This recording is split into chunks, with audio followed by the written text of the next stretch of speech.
Hello দর্শক, আশা করি সবাই ভালো আছেন। আজকে আমি আপনাদের সামনে কিছু কথা বলার জন্য আসছি। কথা সচরাচর যেটা হচ্ছে, বাংলাদেশের ব্যবসায়ী সিন্ডিকেট। এখন পবিত্র রমজান মাস চলছে।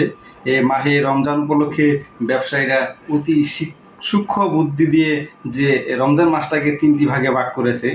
যেমন আল্লাহ তাআলা এই মাহে রমজানকে মানুষের ইবাদতের জন্য ৩টি ভাগে ভাগ করেছে। প্রথম ১০ দিন রহমতের অংশ, মাঝের ১০ দিন মাগফিরাতের অংশ এবং শেষের ১০ দিন হচ্ছে নাজাতের অংশ। ঠিক বাংলাদেশের ব্যবসায়ী সিন্ডিকেটও এভাবে এই রমজান মাসটাকে ৩টি ভাগে ভাগ করেছে তাদের সিন্ডিকেট করার সুবিধার জন্য। তারা মূলত আসলে ভাগাভাগি করছে কোন ব্যবসায়ীকে কীভাবে সিন্ডিকেট করবে, কীভাবে অধিক মুনাফা লাভ করবে। তার জন্য মূলত এই রমজান মাসকে তারা ব্যবসায়িকভাবেও ৩টি অংশে ভাগ করেছে।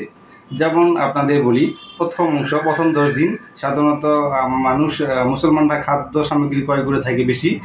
যা সেই ক্ষেত্রে খাদ্য ব্যবসায়ী যারা আছে তারা এই প্রথম ১০ দিন মূলত নিয়েছে যে আমরা এই ১০ দিন ব্যবসায় সিন্ডিকেট করব, মুনাফা লাভ করব।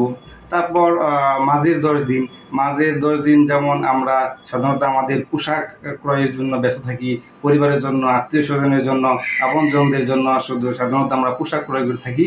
এই ১০ দিন পোশাক বিক্রেতারা মূলত, মানে পোশাক ব্যবসায়ীরা এই সিন্ডিকেট করেছে এই ১০ দিন তাদের জন্য।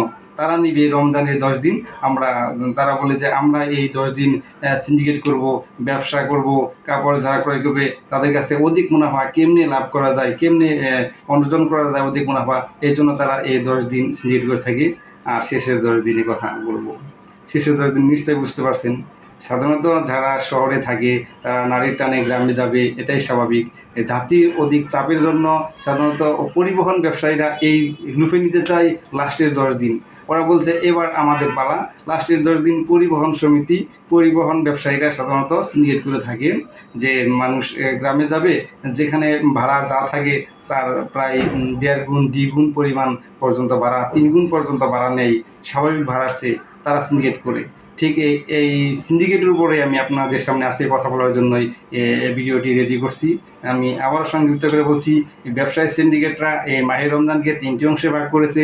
সেই অংশে প্রথম অংশে হচ্ছে খাদ্য ব্যবসায়ীদের জন্য, মাঝের অংশটুকু হচ্ছে পোশাক ব্যবসায়ীদের জন্য এবং লাস্টের ১০ দিন হচ্ছে মূলত পরিবহন ব্যবসায়ীদের জন্য। তারা এইভাবে সিন্ডিকেট করবে। অতি সূক্ষ্মভাবে তাদের এই সিন্ডিকেটের কবলে আমরা আছি। জানি না এই সিন্ডিকেট থেকে কখনো মুক্তি পাবো কিনা, এইভাবে চলবে, কতদিন চলবে। তবু আশা করব ব্যবসায়ীদের সুবুদ্ধির উদয় হবে এবং তাদেরকে যে সেবা দেওয়ার কথা, সেবার মানে ফিরে আসবে। আর আমরাও সিন্ডিকেট থেকে রক্ষা করব, এই প্রত্যাশায় সবাইকে ধন্যবাদ জানিয়ে আমি আমার ভিডিও এখানে শেষ করছি। ধন্যবাদ।